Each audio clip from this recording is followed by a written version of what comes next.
મારે થોડા સમીકરણો સમજવા છે પ્રદ્યુમનસિંહ આપની પાસેથી. હાજી, પહેલા આપણે એક થોડી આપણો મુદ્દો છે એની બે ચર્ચા કરી લઈ. બિલકુલ. હા, ઓછું મતદાનનો ફાયદો કોને?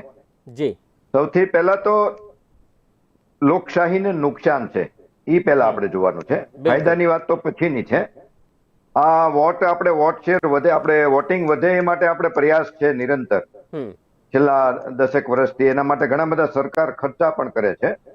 હમણાં આપણે જોયું કલેક્ટરે નાચગાની કર્યા, ટૂંકમાં કલેક્ટરને પ્રજાને નાગરિકને ખેંચવા માટે નાચ્યા, એવું પણ જોયું. છતાંય આપણે ગયા વખત કરતા આપણું વોટિંગ વધવું જોઈએ ગયા ટર્મ કરતા, એની કરતા ઘટ્યું છે 4-5% સમથિંગ.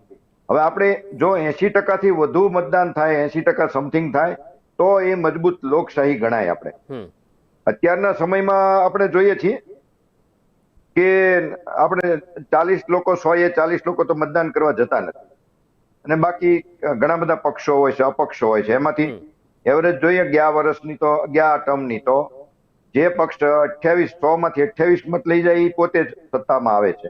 એટલે આપણી લોકશાહી પૂર્ણ લોકશાહી ન કહેવાય, પૂર્ણ બહુમતી વાળી. બિલકુલ.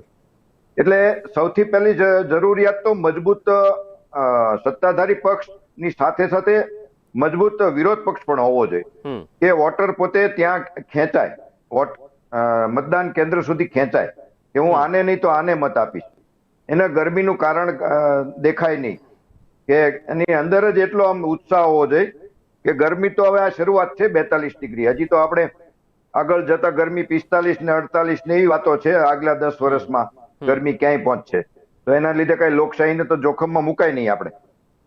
એટલે એ ઘણા બધા કારણો છે, અને સત્તાધારી પક્ષે તે ક્યાંક એવો કારણભૂત હશે કે વોટર્સ આટલા બધા ખેંચાતા નથી. હા, અને વાત કરીએ તો આપે જે હમણાં કીધું જે અલગ અલગ મુદ્દા, બનાસકાંઠા, રાજકોટ બેઠક, જામનગર બેઠક, જુનાગઢ, ભાવનગર અને વલસાડ બેઠક કે જ્યાં સૌથી વધારે મતદાન આપણને જોવા મળ્યું છે.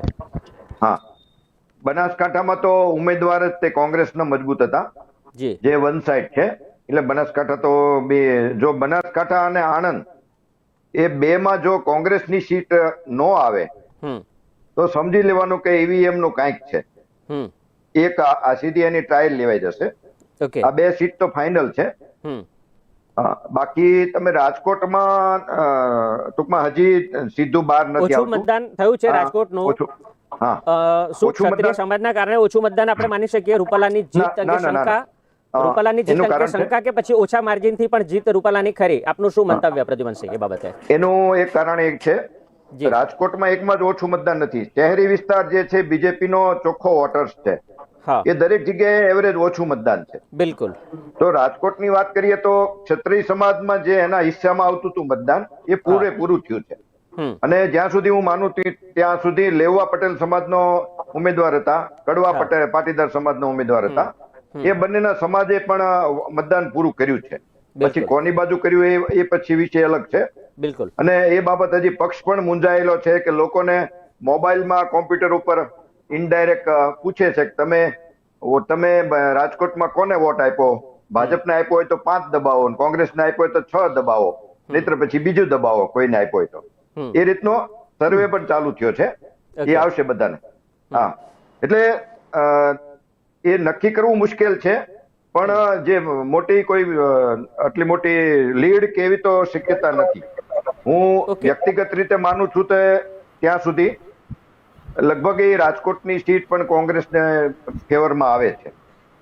એ જ રીતે જામનગર પણ આવે છે. અને ભાવનગરની વાત કરીએ તો ભાવનગરનું વોટિંગ ઓછું છે એવરેજ. એટલે જો ભાજપ જીતે તો 70-80 હજાર મતે ખાલી જીતે. આના પહેલા જે રીતે હતું 3-3.5 લાખની લીડ થી જીતેલા ગઈ ટર્મમાં બીજેપી. બીજેપીની પ્રોપર સીટ એટલા માટે છે કે ત્યાં 30-35% ઓબીસી વોટર છે. નહીતર જો ભાજપ હારે તો 10-15 હજાર મતે હારે, બહુ મોટો ફરક નહીં. જો જીતવાની શક્યતા હોય તો એને 70-80 હજાર મતે જીતે ભાવનગર. શું આ વખતનું ક્ષત્રિય સમાજનું આંદોલન ફળશે ભાજપને કે પછી નુકસાન કરાવશે? જી, ભાજપને હું માનું છું ત્યાં સુધી નુકસાન કરાવશે. એટલે આપણા ખાલી ગુજરાત પૂરતી જ વાત છે આપણે. જી, 26 બેઠક પૂરતી જ આપણે વાત કરી રહ્યા છીએ. બોલો ધવલભાઈ, હવે જવાબ આપો મને. બૂથ મારા બાપનું. આપણે તમે એ વાત જવાબ દો, મારા પ્રશ્નનો જવાબ આપો. મારા પ્રશ્નનો જવાબ નહીં આપો ત્યાં સુધી અવાજ મ્યુટ રહેશે તમારો. મારા પ્રશ્નનો જવાબ નહીં મળે ત્યાં સુધી તમારો અવાજ મ્યુટ રહેશે. ધવલભાઈનો અવાજ મ્યુટ કરી દો. ધવલભાઈનો અવાજ મ્યુટ કરી દો. મારે એમનો સવાલ નથી કરવો. આ ભારતીય જનતા પાર્ટીનો આ ભાજપનો અસલી ચહેરો, આ ભાજપનો અસલી ચહેરો વિજય ભાભોર ઈવીએમ ને પોતાના બાપનું બતાવે છે. ધવલભાઈ, મને મજબૂર કર્યો તમે. ધવલભાઈ, તમે મને મજબૂર કર્યો આ બતાવવા માટે. મારે નતું બતાવવું. શીર્ષ નેતૃત્વ તમારા બીજેપીના પ્રવક્તાઓ સાથે પણ મારે આ બાબતે ચર્ચા થઈ હતી કે હું આ બાબત ડિબેટમાં નહીં ચર્ચું. તમે મને મજબૂર કર્યો છે ધવલભાઈ. બિલકુલ રાજકીય વિશ્લેષક બંનેની પ્રતિક્રિયા જાણીશું. ધવલભાઈનો અવાજ મ્યુટ રાખજો. ધવલભાઈ માટે મારી પાસે અત્યારે કોઈ પ્રશ્ન નથી. પ્રશ્ન આવશે ત્યારે એમનો અવાજ ખોલજો. મારે ત્યાં સુધી મારે એમનો જવાબ નથી સાંભળવો. પ્રદ્યુમનસિંહ, કે એ મુજબ મીડિયાનો વિષય આવે એમ એવું છે તો મીડિયા વિષય શું લેવું? તમારે મીડિયામાં શું રિલે કરવું એ સત્તાધારી પક્ષ નક્કી કરે.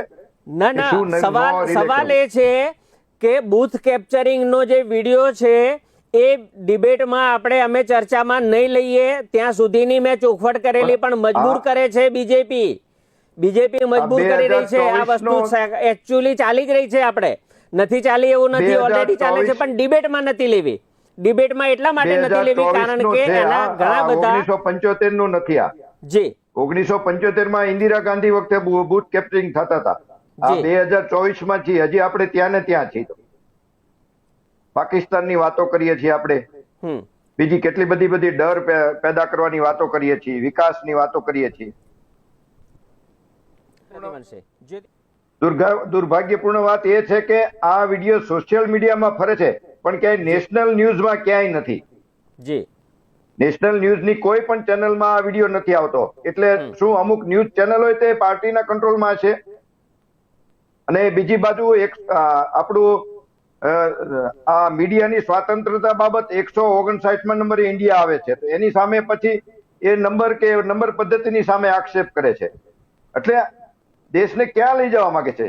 આપણે સ્વતંત્રતા કેટલા વર્ષની મહેનત પછી કેટલી શહીદી વોરીને મળી છે, અને એનો તમે સત્તામાં છો ત્યારે ઔરંગઝેબને રજવાડાઓના અને ઔરંગઝેબને અકબરોને યાદ કરીને ચૂંટણી લડો છો.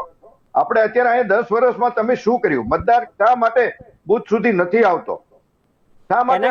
કારણ જોઈ લીધું ને આપણે. દેખીતું કારણ એક એ છે, અને એ સિવાય પણ બીજા અનેક કારણો છે જે હું સામે મૂકી શકું એમ છું, પરંતુ મારે અત્યારે મૂકવા નથી. અને પછી જવાબ તો જે મૂળ મુદ્દાની વાત છે, જવાબ તો મળતો નથી આપણને. તમે ડાયવર્ટ કરશે મુદ્દાને, ગોળ ગોળ જવાબ આપશે, બાકી સ્પેસિફિક જવાબ નહીં આપે. અને મારી પાસે સવાલ પણ નથી. તમે ધવલભાઈ આંગળી ઊંચી કરી રાખો. સાગરભાઈ, આપની પ્રતિક્રિયા છે. આપની પ્રતિક્રિયા એ અલગ અલગ વિસ્તારો મુજબ છે. ક્યાંક કોંગ્રેસને તે ધાર્યા કરતા ફાયદો મળ્યો છે, બાકી બીજેપીના વધુ સીટમાં તો બીજેપી પાસે છે. એ રીતે બીજેપીને મોટું નુકસાન નથી, પણ છતાંય ઘણું નુકસાન છે બીજેપીને. બાકી હું એ પણ કહેવા માંગુ છું, સલામતી ને સુરક્ષાની બધી વાત કરતી આપણી સરકાર બૂથ કેપ્ચરિંગ માટે કેમ જવાબ દેવા માટે અચકાય છે, કેમ નથી આવતી? પ્રશ્ન એ પણ થાય છે. બિલકુલ.